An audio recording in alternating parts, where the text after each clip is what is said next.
오늘 본문은 마태복음 16장 21절에서 25절입니다. 제가 읽겠습니다.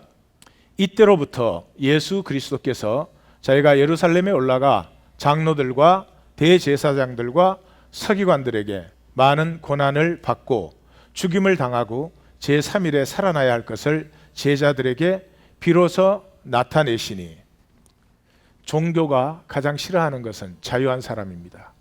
자유한 사람은 종교가 필요치 않습니다. 자유하면 통제가, 컨트롤이 되지 않습니다. 그래서 종교는 자유한 사람을 죽여야 됩니다.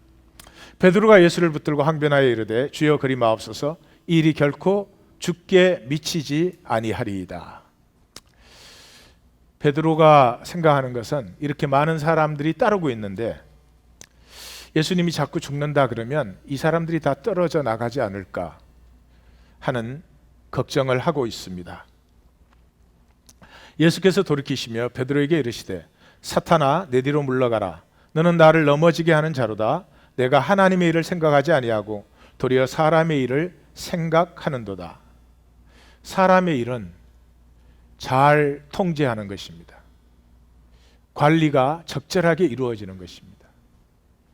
하나님의 일은 우리 속에 있는 진실이 피어나는 것입니다. 이에 예수께서 제자들에게 이르시되 누구든지 나를 따라오려거든 자기를 부인하고 자기 십자가를 지고 따를 것이니라. 우리 각자가 져야 될 십자가가 있습니다. 내 생명이 자라기 위해서 반드시 내가 지나가야 될 고난이 있습니다. 누구든지 제 목숨을 구원하고자 하면 잃을 것이요 누구든지 나를 위하여 제 목숨을 잃으면 찾으리라. 그 고통이 두려워서 자기를 지키는 사람은 자기가 누군지를 영원히 잃어버릴 것입니다. 그러나 그 고난을 용기 있게 직면하는 사람은 자기의 영원한 생명이 피어나게 될 것입니다. 오늘 말씀은 오디네리 피플이라는 영화에서 Love Ends, 사랑이 끝날 때라는 부분에서 그 클립을 봄으로 시작하겠습니다. 로버트 레드포드가 감독한 작품인데요. 아카데미 감독상, 작품상, 또 그 아들 역할을 한 티모티 후트는 나무조연상을 휩쓴 그런 영화입니다. 줄거리는 간단합니다. 이 시카고의 중류층 가정에 그 아빠, 엄마, 큰아들, 작은아들 이렇게 네 식구가 사는데 이 두 아들이 호수에 나갔다가 큰아들이 죽습니다. 그래서 동생이 살아서 돌아와서 형은 죽었는데 자기가 살아났다는 죄책감, 또 이 형이 아이돌 선이에요. 축구부 주장에, 공부는 탑에, 예술, 음악에 다 뛰어난, 모든 사람에게 칭찬을 받는 아이돌 선이에요.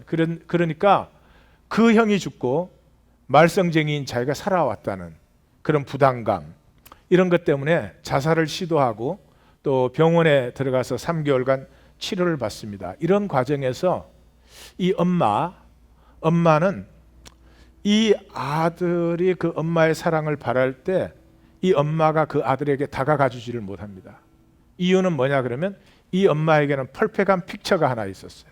그것은 능력 있고 자상스러운 아버지와 그 다음에 아름답고 자유로운 엄마, 그 다음에 훌륭한 아들, 약간 말썽을 피우지만 재미있는 아들, 이런 완벽한 픽처가 있어서 우리 가족이 그런 가족이 되어야 되는, 그 픽처에 자기 가족들을 다 끼워 맞추고 있는 것이죠.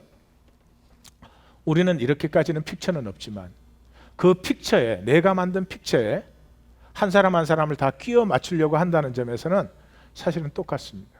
근데 그 픽처가 끼워져 버렸을 때 이 엄마가 그걸 받아들이지를 못해요. 그럴 수가 없는 거죠. 모든 것이 무너진 것이니까.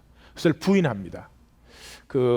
제가 가족하고 나누면서 말씀드렸지만 우리에게 상처가 올 때 우리가 처음에는 부인하죠.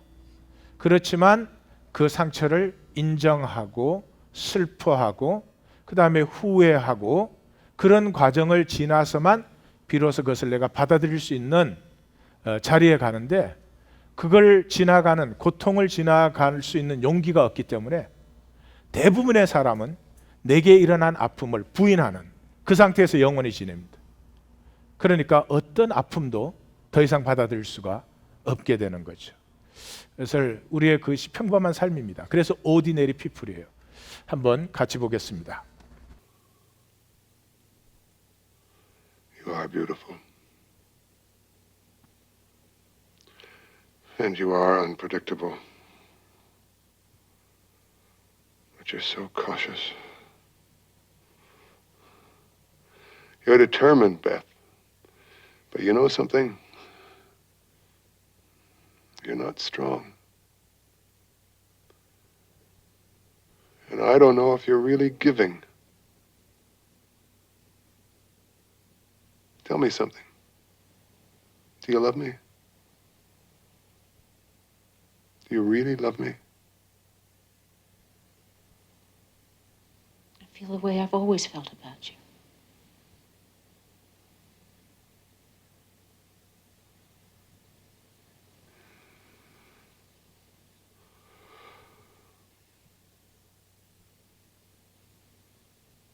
It would have been all right if there hadn't been any mess. But you can't handle mess. You need everything neat and easy. I don't know. Maybe you can't love anybody. It was so much Buck. When Buck died, it was as if you buried all your love with him, and I don't understand that. I just don't know. Maybe it wasn't even Buck. Maybe it was just you. Maybe finally it was the best of you that you buried. But whatever it was, I don't know who you are. I don't know what we've been playing at. So I was crying.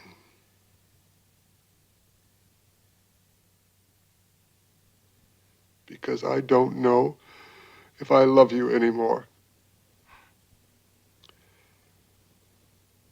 And I don't know what I'm going to do without that.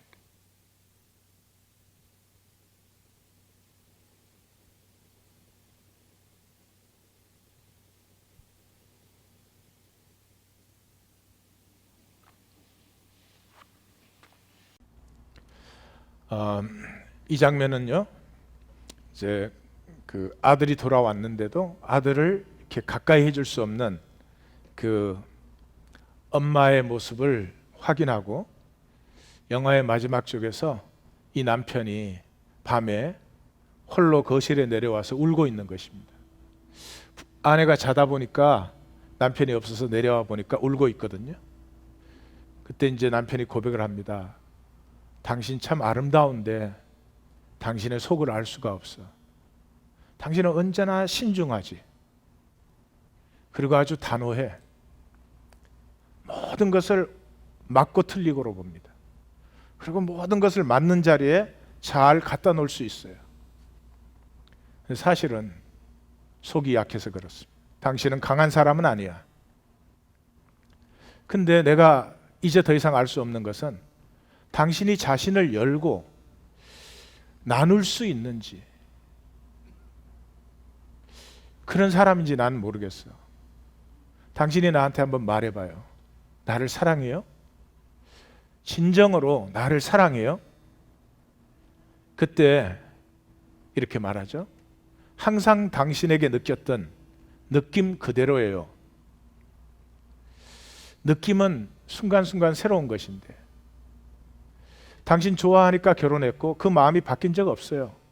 머리의 사람의 특징입니다. 그때 긴 침묵이 임하죠.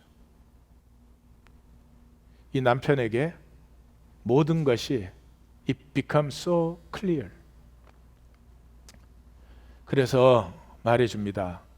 모든 게 다 잘 컨트롤 됐더라면, 문제가 없었더라면 당신도 괜찮았을 거야. 그럭저럭 지냈을 거야. 당신은 모든 게 깔끔하고 정리되어 있어야 되지. 딱딱 맞아떨어져야 된다고 생각하거든요. 왜? 자기 안에 픽처가 있어요. 우리 가정은 이래야 돼. 거기에 안 맞는 건 다 부인합니다. 그런데 더 이상 컨트롤이 안 되는 일이 일어날 수 있습니다. 그러면 모든 것이 무너지는 것입니다.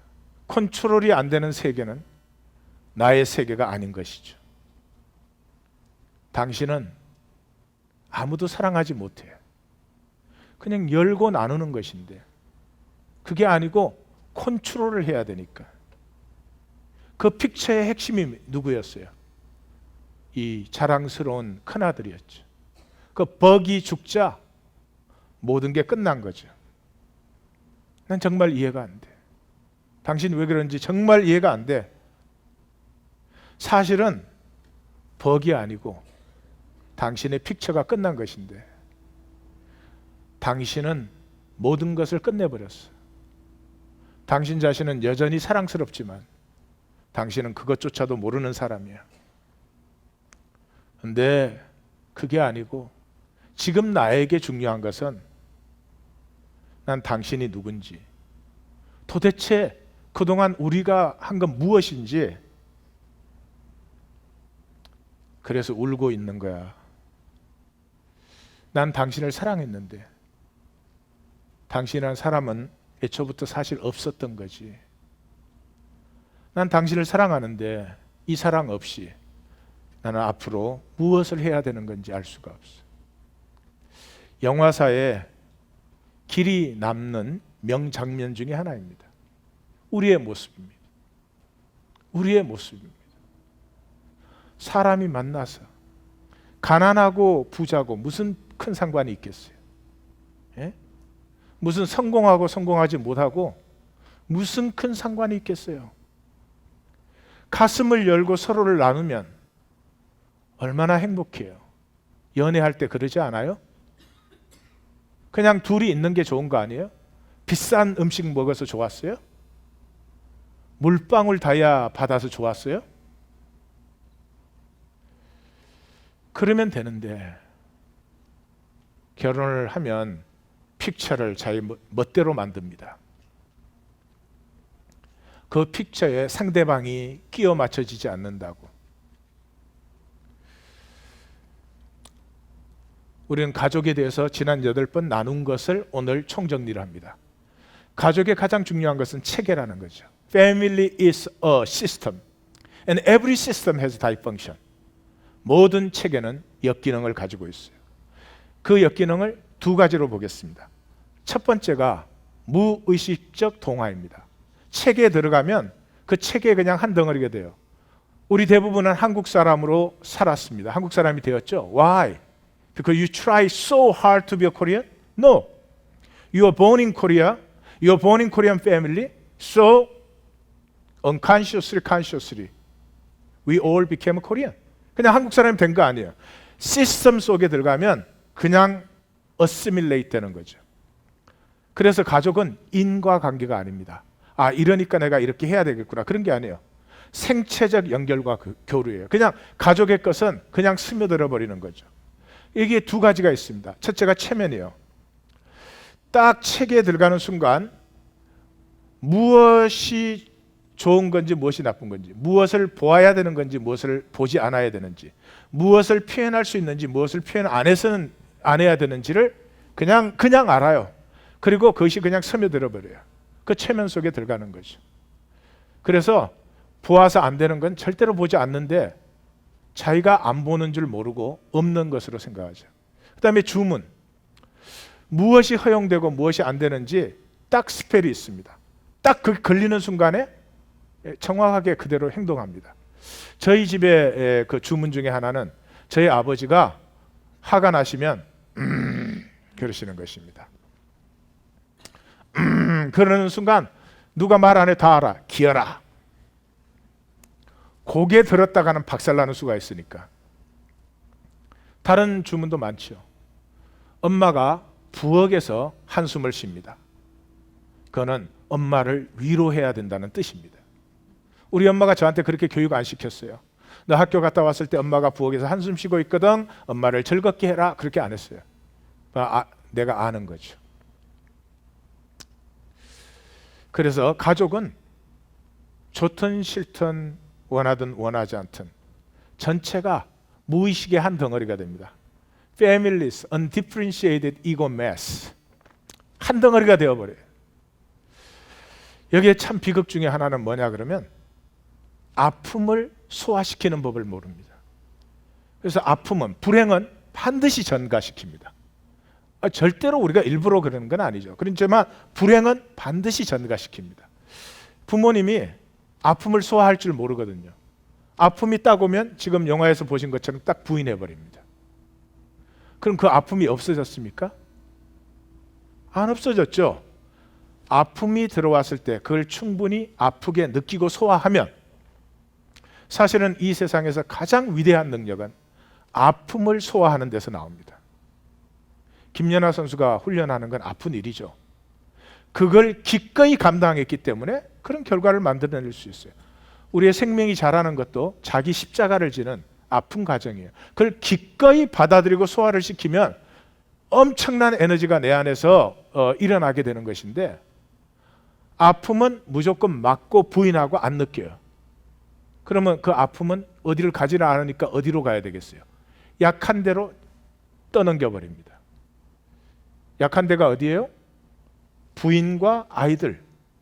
우리 집은 조금 경우가 다를 수도 있어요.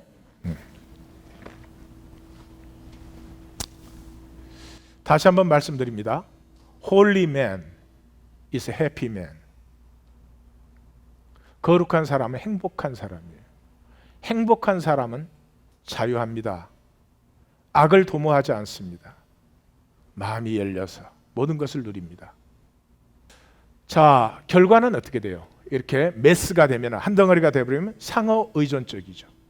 너에게 나를 맞춰줌으로 내가 인정을 받는 것이죠. 너에게 나를 맞춰줌으로 내 생존이 보장되는 것이죠. 그래서 이 상호 의존증의 두 가지 특징은 비자기화. 나로 살지 못해요. 내가 누군지 몰라요. 이 오디너리 피플의 엄마는 자기가 누군지를 몰라요. 오로지 옳아야 되고 오로지 다른 사람 보기에 너무나 행복한 삶이 돼야 돼요. 내가 정말로 행복하냐? 그건 몰라요. 내 아들이 정말로 행복하냐? 내 남편이 정말로 행복하냐? 그건 몰라요. I have to make this picture. I have to keep this picture good. 이 비자기하는 너에게 맞춰서 내 생존을 보장받기 때문에 모든 중독의 뿌리예요. 그게 있으면 내가 괜찮은 거예요. 돈이 있으면 내가 괜찮은 거죠. 예. 그 다음에 외부화가 이루어집니다. Adoration. 내 내면에 무엇이 있는지 전혀 몰라요. 사람들의 분위기와 사람들의 원함에 자기를 맞춰주기 위해서 몸부림 같은 삶을 삽니다. 사람들이 인정해줬다고 행복하냐? 행복하지도 않아요. 다음을 걱정하느라고. 지금 인정받았으면 그걸 인조이하면 되는데 그게 관심 아니죠. 앞으로도 계속 인정받아야 되는데. So you never enjoy life. You never be who you are. 가족은 책에다 첫 번째 특징은 상호 의존적이에요. 두 번째는 뭐예요? 역할을 합니다. 이렇게 가족 안에 태어나면 영웅, 대리 부모, 대리 배우자, 희생양, 로스트 차일드, 문자 이런 역할을 담당해요. 기가 막힌 건 출생 순서에 따라서 각각 기능화가 됩니다. 딸만 있는 가정에 누가 그렇게 말한 적도 없고 생각도 그렇게 안 하는데 아들 노릇하는 애가 꼭 생깁니다. 아들만 있는 집에는 딸 노릇하는 애가 꼭 생깁니다. 참 우리가 하나님의 생명 받은 건 확실해요. 천재적이에요. 그래서 그 왜 그렇게 해요? 방어 기제를 만드는 거죠. 왜 방어 기제를 만들어요? 우리 안에는 수치가 있으니까. 수치심은 감정인데 감정이 아니라 존재가 되었어요. 내가 수치스러운 존재. 내가 못난 존재예요. 내가 뭔가 성공을 해야 되지 그 전까지는 난 아무것도 아니야. 내가 돈을 벌어야지 돈을 벌기 전까지는 아무것도 아닌 존재란 말이에요. 그러니 돈 버느라고 평생을 다 쏟아요. 그러니까 이 수치심을 가리는 디펜스 메커니즘을 만들어요. 그 디펜스 메커니즘의 핵심이 뭐예요? 이고, 거짓 자아죠. 내 존재를 누리지 못하니까 바깥에 나뭇잎 치마를 계속 만들어요. 장폴 사르트르가 말을 잘했어요. Man is nothing but secreting his own nothingness. 인간이 뭐냐? 자기 속에 있는 허물을 감추려고 계속 껍질을 만드는 게 인간이다. 자, 이러한 가족 체계 속에 왜 하나님은 우리가 태어나고 살도록 만들었나? 그 속에 하나님의 길이 있기 때문에 그렇습니다.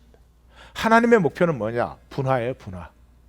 하나님 안에 만물이 종류대로, 종류 안에서는 개체대로 활짝 피어나는 거죠. 그게 다 하나님으로부터 나왔기 때문에 하나님의 신성과 하나님의 생명과 하나님의 본성이 들어있기 때문에 모든 것이 있어요. 모든 것은 다 그래요. 하나님 없이는 아무것도 없죠. 그래서 하나님이 다 개체화되어서 그 하나하나마다 하나님이 충만한데 그 하나하나가 자원하는 심령으로 하나가 될 때, 그때 하나님은 하나님보다 더 영광스러운 하나님이 되는 거죠. 그래서 에베소서 1장 23절은 교회는 그의 몸이니 만물 안에서 만물을 충만케 하는 자의 충만이다. 만물을 충만케 하시니까 하나님인데 어떻게 하나님이 더 충만해져요? 그게 교회라고 말을 해요. Exactly. 하나님이 개체화되어서 그 하나하나마다 하나님의 신성, 우리에게는 하나님의 생명이 충만하게 될 때, 그때 하나님은 완성되신다. 표현이 좀 이상하지만 그렇게까지 표현할 수 있어요. 그것이 하나님의 섭리예요. 그런데 우리 개체 속에 생명이 어떻게 피어나느냐 그러면 제 소원은 있지만 그걸 다스릴 때예요. 다시 말해서 학생이 놀고만 싶죠. 노는 게 더 좋지. 그렇지만 그걸 넘어서서 자기의 학력을 가꿀 때, 공부를 잘해라 못해라가 아니에요. 학력을 가꿀 때 자기 안에 있는 생명을 맛볼 수가 있죠. 이 세상은 나를 거부해요. 가족이든 사회든 종교단체든 학교든 전부 나를 거부합니다. 다 끼워 맞춰줘라. 이에게 끼워 맞춰주면 너 칭찬받고 너 성공한다 이렇게 말을 했죠. 그렇기 때문에 그런 체제 속에서 그것을 넘어서서 나됨을 살 때 나됨이 피어나는 거예요. 말이 좀 이상합니까? 이런 뜻이에요. 엄마 아빠가 싸웠어요. 그때 아이가 엄마 아빠한테 이렇게 질문해요. 엄마 아빠, 우리 보고는 사이좋게 지내라면서 왜 엄마 아빠 싸워? 어? 그 질문하는 게 굉장한 두려움이에요. 이미 눌러놨어요. 그래서 절대로 아이들이 그렇게 질문을 못합니다. 그 두려움을 넘어서서 질문할 때 그 아이의 자기됨이 피어나는 거예요. 근데 그것을 우리는 할 수가 없어요. 그래서 우리가 하는 유일한 길은 one day at a time. 오늘 하루는, 오늘 저녁에 내가 죽어요. 그래서 오늘만큼은 더 이상 다른 사람 눈치 보면서 다른 사람에게 맞춰주는 삶을 살고 싶지 않아. 오늘이 마지막인데 뭐. 오늘은 내 진실을 말해보고 싶어. 오늘은 내가 정말로 원하는 게 뭔지를 한번 생각해보고 싶어. 굉장히 고통스럽죠. 왜? 이때까지 내가 그걸 배반했으니까. 내가 그걸 억눌러 놨으니까. 힘들지만 오늘은 생각해보고 싶어. 정말 나는 누구이며 누가 되고 싶은가. 이 나됨은 오직 하나님의 은혜로만 피어납니다. 오직 십자가의 사랑으로만. 왜 그래요? 내 스스로 그걸 만들었잖아요. 내가 그 안에서 살아남았잖아요. 그리고 그걸로 내가 나를 컨트롤 해왔잖아요. 나의 세계를.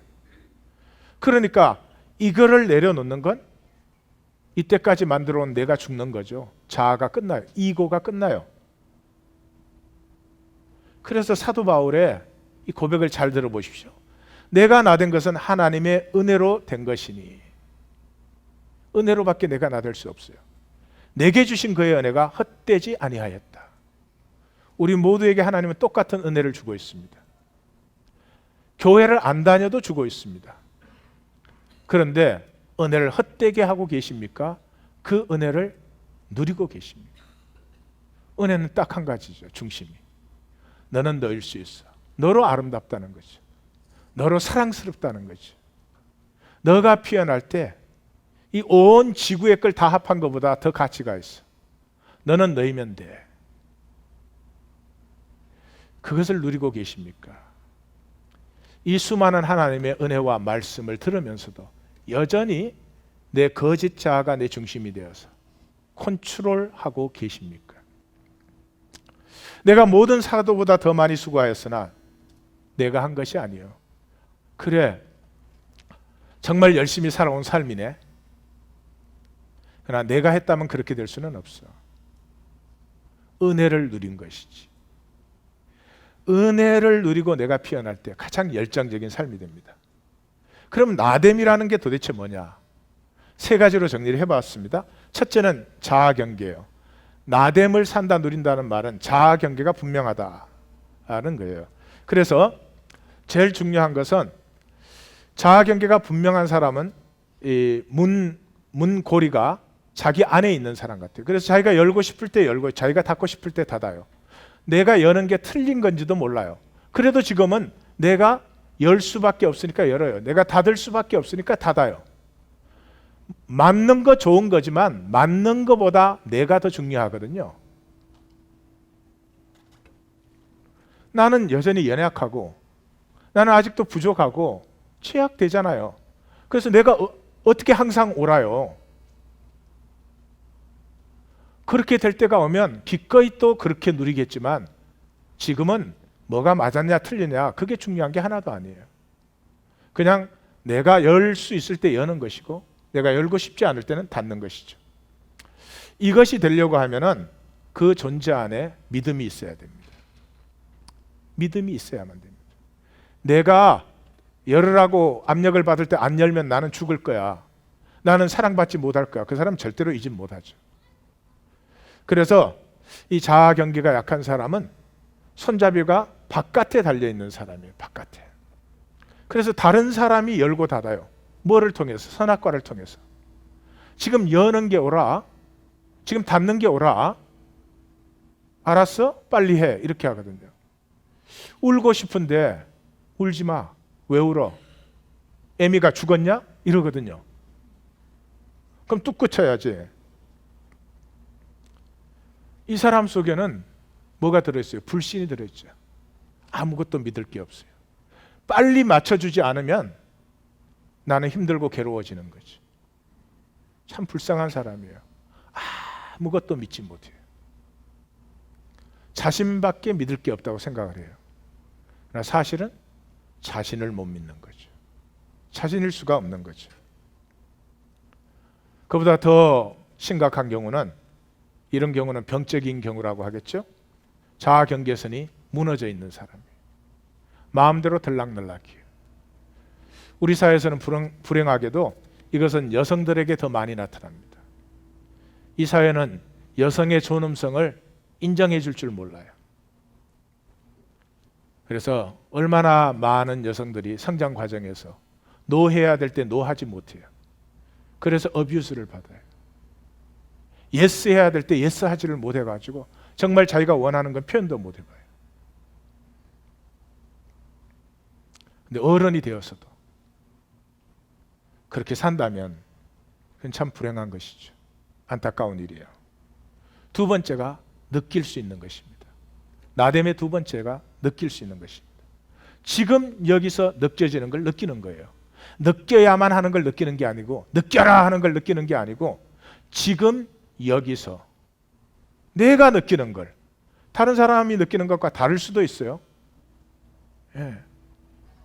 그 다음에 표현할 수 있는 힘이에요. 이거 참 삶에서 중요한 문제인데요. 표현할 줄 몰라요. 우리의 모든 표현은 공격과 방어예요. 말 한마디를 해도 나를 지키려고 해요. 어떻게 말해야 내가 안전한가 인정받는가? 말을 할 때는 나를 나누고 들을 때는 그 사람을 들어주면 되는데 예? 말을 할 때는 당신이 그렇게 하시면 저는 참 아파요. 제 자존심도 상해요. 나는 당신에게 사랑도 받고 또 존중도 받고 싶어요. 다음에는 이렇게 해주시면 좋겠어요. 왜? 나는 당신의 사랑과 관심이 필요하니까요. 우리 모든 서로 필요해요. 근데 그렇게 말하는 사람 보셨어요? 니까 짓게. 네가 상처 줘? 나도 상처 줄 수 있어. 그건 대화 아니에요. 표현이 아니에요. 그건 강박에서 나오는 몸부림이죠. 절규죠. 피드백을 못해요. 아내가 이렇게 얘기를 하면 아내가 이렇게 생각하고 느끼는구나. 그러면 앞으로 우리는 어떻게 해야 되나 이렇게 생각을 해야 될 텐데 아내가 뭐라고 말을 하면 내가 무능력하다고 말하는 걸로 들려요. 당신이 제대로 하는 게 없다고 들려요. 제가 상당히 추상적인 얘기를 했습니다. 그러나 여러분들 다 느끼실 수 있었을 거예요. 왜냐 그러면 이것이 제가 지나온 길이기 때문에. 이거를 실제적으로 이해를 한다면 이렇게 이해할 수 있어요. 우리의 마음에 관한 것이죠. 우리의 마음이 건강한 마음이라면 내 생각보다 더 큰 세계 의식이 있죠. 상위 의식이 있죠. 뭐 이것은 의자다. 이건 내가 만들어낸 생각이 아니잖아요. 응? 이것이 의자다. 뭐 하늘이고 땅이다. 내가 하늘 땅 이렇게 표현을 만든 건 아니잖아요. 상위 의식이 있어요. 그 세계 속에서 이제 나를 표현하고 누리고 사는 것인데, 그래서 이 상위 의식에 있는 실제들이 내게로 들어올 때 상식이라는 객관성을 통해서 들어와요. 의자를 보고 의자가 아니라고 빡빡 우게 되면 더 이상 체험이 불가능한 거죠. 하늘을 보고 땅이라고 부르고 땅을 보고 하늘이라고 부르면 이제 안 되는 거죠. 그러니까 그런 일반적인 것 안에서 나의 개인적인 체험이 이루어지는데, 그것들이 내게 상식이라는 객관적인 렌즈를 통해서 들어오면은 내 마음을 가지고 주관적으로 느끼면 돼요. 그런데 주관적으로 이것을 느껴서 느낀다는 건 감정이죠. 감정적으로 잘 느껴서 소화가 되면 이거는 내 무의식의 창고에, 무의식이란 모든 기억이죠. 그 기억의 창고에 이렇게 잘 저장이 돼요. 잘 저장이 됐다가 필요할 때 자동적으로 꺼내서 내가 새로운 것을 경험할 때 그 경험을 풍성하게 해주는 이 복이 되는데, 불건강한 마음은 어떻게 되느냐? 어떤 일은 내가 받아들이고 싶지 않죠. 어떤 일이 고통스럽거나 아프면, 그러면 그건 경험을 하지 않고 딱 부러진 시켜버려요. 이 얼어붙은 감정들이 이제 수도 없이 살아가면서 내 마음에 이렇게 인공위성처럼 떠다니는 것을 혼돈과 공허와 허감이 깊다 이렇게 얘기를 하는 거죠. 그게 많아지면 마음이 병든 마음이 됩니다. 병든 마음은 마음 전체에 얼어붙은 감정이 가득한 것이죠. 이렇게 되면 감성의 대부분이 훼손돼요. 그래서 아까 영화에서 보는 것처럼 emotional flatness가 이루어져. 경직된 논리로 살아요. 조금 이따 제가 말씀드릴게요. 강박적인 반응을 해요. 무엇보다 안타까운 것은 감정이 에너지라고 했잖아요. 사람은 느껴야 에너지가 솟아나요. 근데 대부분의 감정이 억눌려 있기 때문에 삶의 에너지가 굉장히 제한됐어요. 일하는 것만으로도 피곤해요. 일하는 것만으로도 피곤하니 부부관계는 언제 가꾸고, 아이들은 무엇으로 양육을 하고, 내가 피어나고 싶은 부분의 삶은 언제 무엇으로 피어냅니까? 마음은 있지만 에너지가 부족하면 되지가 않죠. 자, 이렇게 얼어붙은 마음을 강박적인 마음이다. 강박적이라는 말은 자기가 한번 반응하면 그 식으로 밖에는 반응을 못하는, 이럴 때는 이렇게도 살고 저렇게는 저렇게도 살고 그래야 될 텐데 그런 유연성을 상실해 가지고 사실 사는 게 아니죠. 이 강박적인 마음의 핵심에는 망가진 의지가 들어있어요. 망가진 의지란 이런 거예요. 아주 쉽게 얘기하면 자기가 맞다고 하는 게 맞아. 다른 사람이 맞다고 하는 건 들을 여력이 없어요. 여유가 전혀 없어요. 내가 맞다고 하는 게 맞아요. 그래서 이래요. 내가 좋은 사람이라고 한번 한 사람은 그 사람이 나빠도 좋은 사람이라고 해요. 내가 나쁘다고 한 사람은 그 사람이 좋은 일을 해도 나쁘다고 해요. 이고의 보편적 속성이에요. 그래서 세 가지 증세가 있습니다. 의지가 지각과 상상과 판단과 추론이 필요한데 이런 게 없어요. 그러니까 다시 말해서 의지 자체로 살죠. 의지 자체로 사니까 실제 깊이를 전혀 못 느껴요. 아까 그 영화에서 부인이 남편이 무슨 얘기하는지 다 알아들어요. 다 이해를 했습니다. 그런데 그때 터져야 되는 반응은 뭐예요? 통곡이 터져야죠. 그 남편 품에 안기면서 통곡이 터져서 여보, 당신이 나를 도와줘. 나도 내가 왜 이런지 모르겠어. 너무 아프다 보니 느낄 수가 없나 봐. 내가 왜 이러는 걸까? 그러고 울고 남편 품에 안겨야 됩니다. 근데 그런 감정이 전혀 통하지 않죠. 그러니까 감정에서 분리된 머리만 있어요. 가슴에서 분리된 생각만 있어요. 그러니까 이 머리는 이해 다 하죠. 남편이 무슨 얘기한 건지. 그러니까 조용히 돌아서죠. 그 메리 타일러 무어가 이 장면에서 진짜 완벽한 연기. 이건 연기를 할 수 없는 연기잖아요. 아니, 느끼는 건 연기를 어떻게 할 수 있지만 못 느끼는 건 어떻게 연기를 하겠어요. 그 우리 자체인데 뭐. 근데 그거를 연기를 해내요. 너무 사람이 완벽하면 좀 소름이 끼치잖아요. 깊이를 못 느끼. 가슴에서 분리된 생각. 이 사람은 문제의 해결이란 없어요. 아내가 아파한다. 왜 아파할까? 왜 힘들어할까? 얘기를 해보고 들어보고 그러면 내가 어떤 걸 도울 수 있는지, 내가 도울 수 없는 건 어떤 건지 이런 걸 생각해야 문제 해결이 되는데 그냥 나는 맞았고 넌 틀렸다. 그거밖에 없어요. Only react.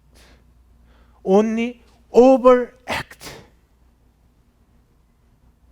자기도 힘들지만 옆에 사람을 너무나 힘들게 하는 사람이 되죠. 다시 말해서 우리가 되는 거지. 중요한 것은 그러면 어떻게 하면 회복이 되나 그 말이죠. 어떻게 하면 회복이 되나. 회복을 3단계로 제가 보여줬죠. 우리의 중심에는 하나님이 창조한 나 있어요. 사랑스러운 나가 있어요. 그런데 마귀의 거짓에 의해서 그 사랑스러운 내가 수치에 쌓여 있어요. 수치에 쌓여 있는 사람은 자기를 수치스럽게 생각하는 사람은 역할을 하게 됩니다. 상대방의 필요함에 맞춰줌으로 자기를 인정받고 싶어 합니다. 그 사람은 반드시 강박적이 됩니다. 강박적이고 중독적이 됩니다. 강박적이고 중독적이 된 스타일을 성격이라고 합니다. 성격. 자, 회복이 어떻게 되느냐? 1단계 성격이 치유돼야 돼요. 내 강박적이고 중독적인 게 완전히 없어진다는 게 아니에요. 그 조금만 열려도 돼요. 두 번째, 이 강박과 중독적이 치유가 되면 내 방어 기제를 노출시킬 수가 있어요.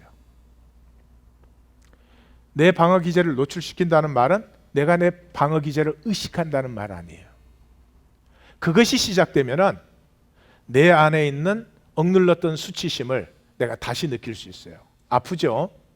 그러나 이 아픈 건 아무것도 아니에요. 왜냐 그러면 암 걸린 사람이 암 때문에 아픈 것이 수술하는 아픔을 두려워하겠어요? 내가 암이 있다는 걸 인식하셔야 되는 거죠. 그러면 그 아픔을 내가 느끼지 않고 딱 억눌려 버렸던 아픔을 다시 느껴요. 그때 뭐가 일어나요? 그때 그 두려워서 숨고 떨었던 내가 노출되잖아요. 이게 조금만 돼도 나를 만나시는 건 하나님이 나를 만나시는 게 나를 만나요.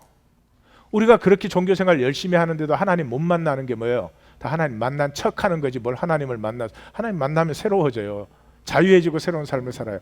하나님을 못 만나는 이유는 가짜 나가 항상 하나님 앞에 나갔잖아요. 나는 하나님이 만나주시죠. 하나님이 날 만나는 게 소원인데. 예? 그 시엔나의 성녀 캐트린이 기도했어요. 그때 하나님 응답하셨어요. I am he who he is, but you are she who she is not. 예? 방언 같아요? 하나님이 나는 나인데 너는 너인 너이고 너가 아니구나. 그럼 못 만나는 거죠. 이게 정말이죠. 눈곱의 100분의 1만 열려도 하나님과의 통로가 맞닿으면 정말 놀라운 역사가 시작됩니다. 자, 이 회복의 단계들을 보면 이렇습니다. 제1단계 강박과 중독이 회복되어야 됩니다. 회복의 출발은 항복입니다. 항복은 하고 싶다고 되는 게 아니잖아요. 어떻게 돼요? 내가 암 환자인 게 보여야 됩니다. 그래야 수술을 받지. 내가 암 환자라고 생각이 안 되는데 어떻게 수술을 받아요? 항복이 되면 지침에 따라서 행동을 하나씩 훈련받아 봅니다. 이 말씀이 주는 그리스도시요 그런 말씀이에요. 주는 그리스도시요 그 말씀이 내가 암이 걸렸군요. 암 말기군요. 그 말이에요. 이 과정은 후원자가 필요합니다. 먼저 수술 받으신 분이 괜찮아. 수술 받는 거 겁나지만 수술 받고 나면 얼마나 좋은지 몰라. 밥도 마음대로 먹고 삼겹살도 먹을 수 있다. 뭐 이러면서 두 번째 단계가 노출의 단계죠. 그죠? 억눌렀던 수치심을 노출시켜 아프죠? 아픈데 어떻게 해요? 방어 기제가 올라가 있는 한 절대로 불가능해요. 방어 기제를 내려야 돼요. 이때는 행동 자체가 아니라 방법 자체를 전환을 시키는 거예요. 이게 자기 십자가를 지고요. 내가 만나야 될 아픔을 내가 계속 피하는 게 아니고 돈 많으면 그 얼마든지 피하잖아요. 돈 많으면 내 인격이 어떻든 얼마든지 멋있게 살 수 있고 세상은 돈 있으면 인격까지 있는 걸로 치부해줘요. 이때는 이거를 정죄와 판단 없이 나눌 수 있는 지지그룹이 필요해요. 그 다음에 이제 발견, 나를 만나기 시작해요. 그건 침묵이 필요한 일이에요. 이 쉴 새 없이 돌아가는 생각이 좀 스탑돼야지. 이 내 안에서 쉬지 않는 욕망이 잠시라도 중단이 돼야지 나를 만나지.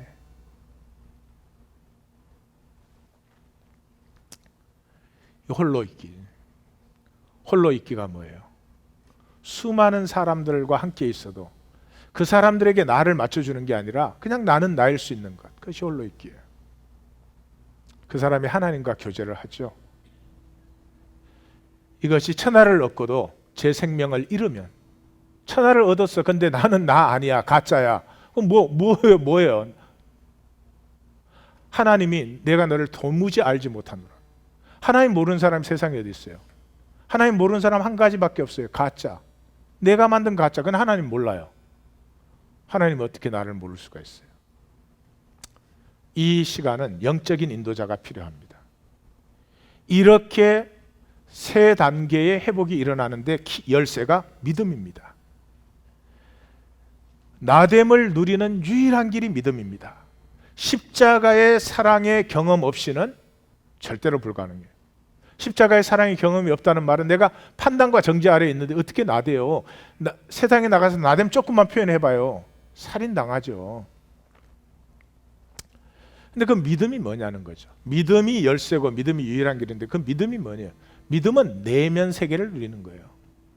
외부 세계에 이렇게 눈치 살피는 게 아니라 내 안에 있는 것을 누리는 거죠. 그 내 안에 들어가는 여행은 오직 기도와 묵상으로만 가능합니다. 이 기도와 묵상 속에서 하나님을 만나는데 하나님을 만나면 첫째는 하나님이 선과 사랑이라는 걸 알게 돼요. 인간이 가진 가장 높은 가지가 선과 사랑이에요. 그렇기 때문에 하나님을 만났다는 말은 반드시 선과 사랑을 만났다는 얘기예요. 근데 그 선과 사랑은 일반적인 원리로 체험되어질 수 없어요. 하나님이 나를 사랑한다 다 아시잖아요. 그렇지만 체험돼서야 안 되죠. 네? 사랑은 일반적인 원리로 개인적으로 체험돼야 돼요. 그래서 하나님이 선과 사랑이심을 만났다는 것은 하나님은 개인적인 인격으로 나를 만나고 교제하시는 분이라는 걸 만난 거죠. 이 만남 속에서 내 안에 많지만 두 가지가 대표적으로 피어납니다. 첫째는 지혜가 피어나요. 지혜가 통합적인 시야다. 엄청난 복이에요. 분리의 망상. 분리의 망상에서 자유해져요. 남편과 아내가 말을 하는데 서로를 나누지 못하고 은근히 나를 정당화하고 너를 공격하는 이유가 뭐예요? 분리되어 있으니까. 이 분리의 망상. 우리가 하나님 안에서 만물이 하나인데 마귀에게 쏘가서 분리의 망상을 갖고 있거든요.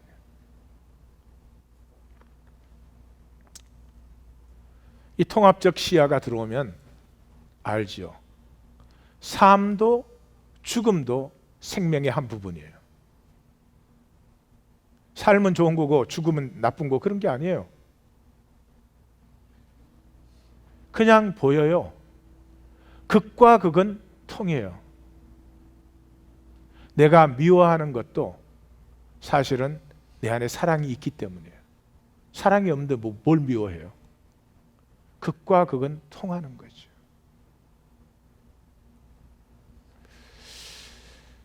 생명을 누리기 시작해요. 바깥에서 뭐를 끊임없이 끌어들여와야 되는 이 목마름이 끝나고요. 내 안의 것이 피어나기 시작해요. 그때 하나님이 인간을 창조하시고 딱 한 가지 요구하셨잖아요. 다스리라. 다스림이 시작돼요. 다스린다는 말은 첫 번째는 이거예요. 홀로 있기가 된다. 말씀드렸죠? 두 사람 앞에 있던 100명 앞에 있던 10,000명 앞에 있던 그 사람들에게 나를 어떻게 맞춰주느냐가 아니라 그냥 나는 나일 수 있기. 이게 홀로 있기가 되는 거죠. 이때 일과 놀이가 하나예요. 그러니 일을 함으로 에너지가 생기죠. 놀므로 에너지가 생기죠. 노니까 창조성이 있죠. 일을 하니까 책임감과 근면성이 생기죠. 하는 것마다 열매를 맺지요. 생명의 열매를 100배, 60배, 30배 맺고 누립니다. 이 사람이 누리는 것이 평범함이에요. 평범할 수 있어요. 평범할 수 있는 사람은 나의 독특함을 알기 때문이에요. 비둘기가 10,000마리가 있는데 거기서 독수리 되려고 하는 게 아니에요. 그냥 비둘기로 좋아. 왜냐 그러면 똑같은 비둘기가 아니거든. 나는 독특하잖아요. 이런 사람의 특징은 천진난만하지만 동시에 성숙함이 있어요. 지난주 목회 서신에서 로버트 볼큰과 큰 스님 얘기를 드렸잖아요. 제가 드린 이유는 그거예요. 그 큰 스님이 해탈한 사람이잖아요. 자유를 얻은 사람이에요. 그 자유를 얻은 사람이 어떤 사람이에요? 완성된 사람이에요? 아니죠. 연약함이나 부족함이 없는 사람이 아니죠. 그 큰 스님이 참 잘 보여주시는데 그 큰 스님이 뭐예요? 관광객들이 와가지고 불이나 안 지르나? 이 돈 뜯어내려면 힘든데 아이고 마누라하고 자식들하고 이거 얘기할 때마다 이게 정말 스트레스야. 그 스트레스 때문에 치질까지 생겼어. 그걸 그대로 자기일 수 있는 사람. 구원받은 사람은 자기일 수 있는 사람이에요. 교회 나와서 대단히 거룩하게 보이는 사람과 아마 사실은 거리가 제일 멀 가능성이 많습니다. 그렇다고 또 거룩하게 안 보이는 게 좋다 그런 것도 아니요. 참 말하니까 걱정되네 또.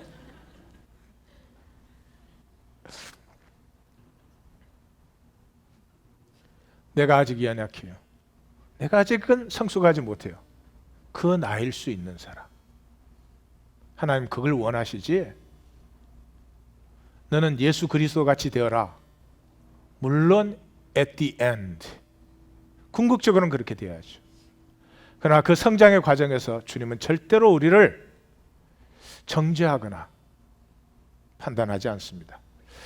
자, 이것이 가족을 통해서 나는 구원이 무엇이며 믿음이 무엇인지입니다.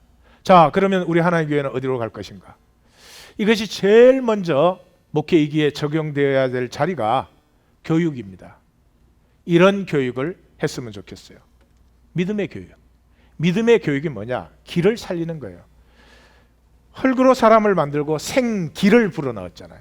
그러니까 기가 살아있으면 생명은 피어나요. 기가 눌려있으면 생명은 억눌려요. 수치와 두려움에 종로를 하죠. 근데 기가 살아난다는 건 comply 하는 게 아니라 surrender 하는 거예요. 말이 이상하죠? 항복하는데 어떻게 기가 사나? 여러분, 컴플라이 하는 사람. 교회 왔으니까 금방 교회 안에 체면과 주문을 금방 습득합니다. 왜? 종교는 그게 가장 강하니까요.